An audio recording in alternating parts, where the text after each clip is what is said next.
Hello बच्चों, आज हम chapter 5 introduction to Euclid's geometry उसमें हम समझेंगे डेफिनेशंस, और अगर हमारे पास समय हुआ, अगर वीडियो ज़्यादा लंबी ना हुई तो हम फिर एक्शंस को भी समझेंगे। तो मैंने एक वीडियो बनाकर आपको 4 जो वर्ड यूक्लिड ने यूज़ किए हैं, डेफिनेशन, पोस्टुलेट, एक्शियम एंड थ्योरम, वो समझा दिया था। वो आप देख लेना ज़रूर। तो अभी आते हैं कुछ जो डेफिनेशंस उसने अपनी बुक में दी हैं। 23 डेफिनेशंस उसने दी हैं।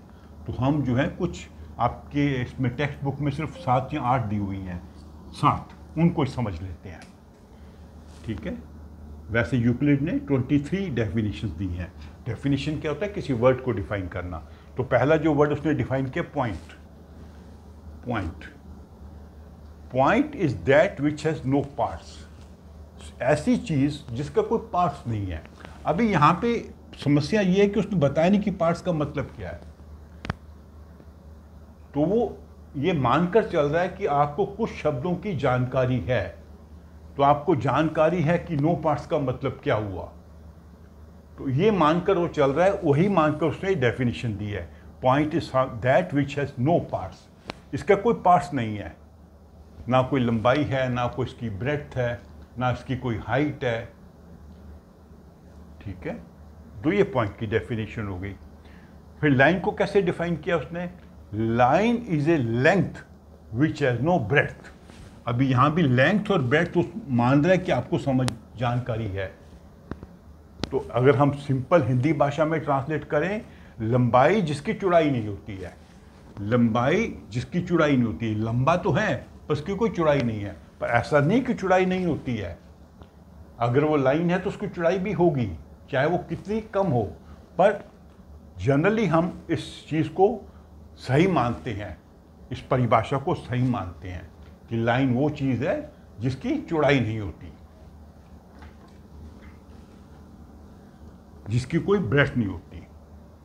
फिर पॉइंट्स को उसने एक और तरीके से डिफाइन किया है।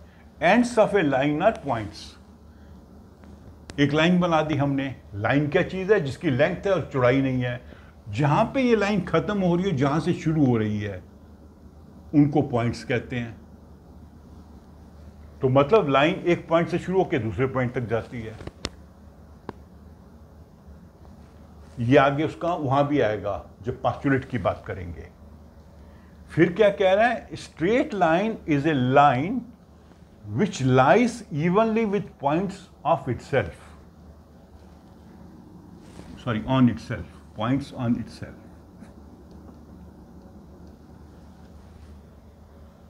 इसका क्या मतलब है? ये स्ट्रेट लाइन है, जितने भी पॉइंट्स हैं इस लाइन के ऊपर।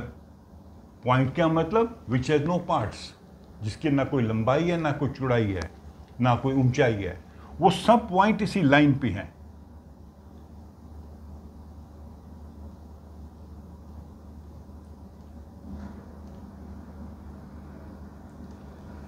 स्ट्रेट लाइन, सीधी लाइन, वो लाइन है जिसके ऊपर जितने भी पॉइंट्स हैं सब लाइन के ऊपर है। ठीक है,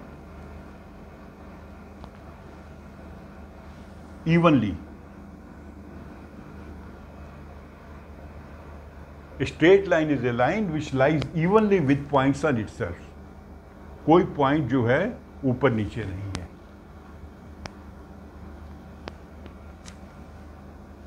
फिर आ जाते हैं इसकी अगली डेफिनेशन के ऊपर।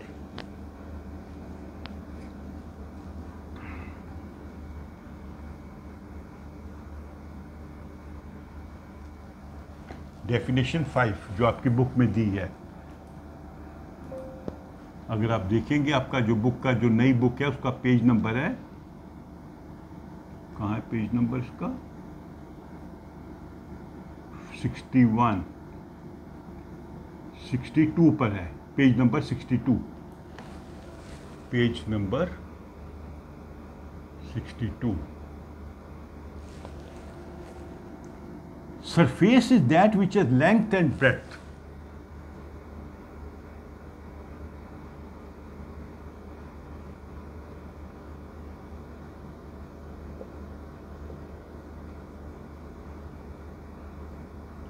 अगर ब्रेड्थ नहीं होती तो लाइन बन जाती है, लेकिन चूंकि ब्रेड्थ भी है तो सरफेस हो गई।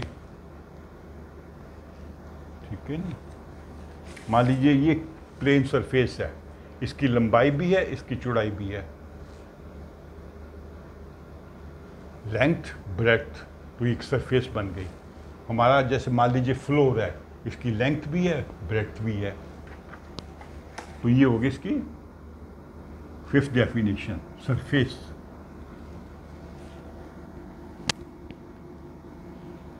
Edges of surface are lines.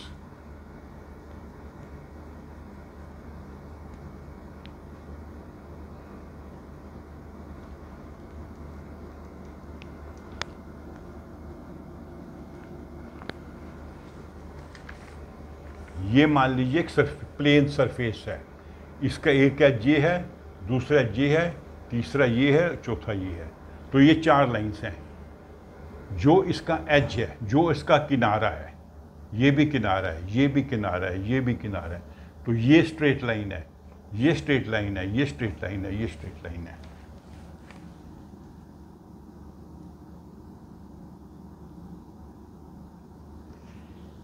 Actually straight line नहीं कह रहा, लाइंस कह रहा है। तो अगर मान लीजिए इसकी शेप अलग भी होगी, तो जहां भी इसका एज होगा वो उसका मान लीजिए ट्रायंगुलर हो,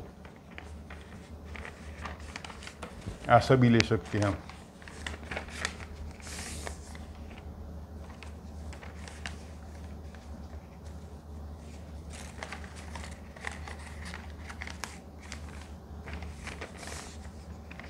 तो ये भी लाइन हो जाएंगी, ये सरफेस है।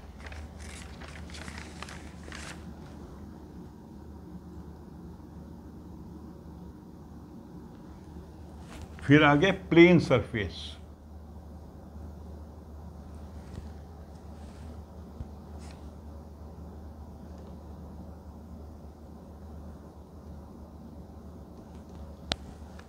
प्लेन सरफेस में जैसे लाइन में डिफाइन किया था कि जितने भी पॉइंट्स उस लाइन के ऊपर हैं वो इवनली लाई करते हैं, तो यहाँ पॉइंट्स, यहाँ पर जितनी लाइंस हैं, जितनी भी लाइंस है सरफेस के ऊपर वो इवनली लाई करती हैं। लाइंस ऑन द सरफेस लाई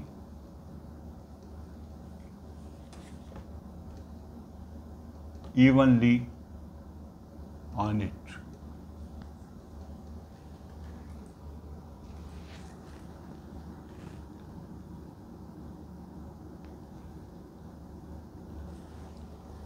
तो ये एक प्लेन सरफेस है, या ये बोर्ड भी एक प्लेन सरफेस है। इसके ऊपर जितनी लाइंस होंगी वो सब इसके ऊपर इवनली लाई करेंगी। कोई लाइन ऐसी नहीं जाएगी, कोई लाइन इस तरह नहीं जाएगी, कोई लाइन पीछे नहीं जाएगी, सब लाइंस इसके ऊपर होंगी।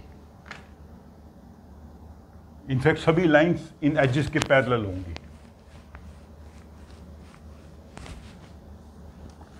तो वो प्लेन सरफेस हो गया। तो ये 7 डेफिनेशन आपकी बुक में दिए हैं, इनको आप थोड़ा सा समझ लीजिए। अगर हो सकता है आपको थोड़ा सा कन्फ्यूजन लगे, कोई बात नहीं है। जब हम पोस्टुलेट्स पे आएंगे और एक्शंस पे आएंगे तो धीरे धीरे आपको ये कॉन्सेप्ट क्लियर हो जाएंगे।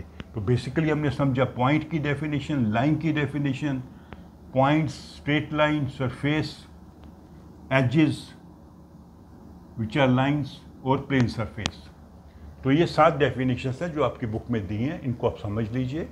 तो अगले वीडियो में हम थोड़ा सा समझेंगे इसका नेक्स्ट पॉइंट क्या है, एक्शंस को समझेंगे। हालांकि एक्शंस और पोस्टुलेट्स में मैंने आपको अंतर बताया था पिछले वीडियो में। पोस्टुलेट्स जो हैं वो स्पेसिफिकली ज्योमेट्री में होंगे, जो एक मैथमेटिक्स का एक ब्रांच है, और एक्शंस मैथमेटिक्स के किसी भी ब्रांच को लेकर हो सकती हैं। अगले वीडियो में हम जो उन्होंने दी है, यहाँ भी 7 एक्शंस दिए हैं, वो अगले वीडियो में समझेंगे। ओके, तो मेरे इस वीडियो को लाइक करो, अपने फ्रेंड्स के साथ शेयर करो, और मेरे चैनल को सब्सक्राइब भी करो। Thank you.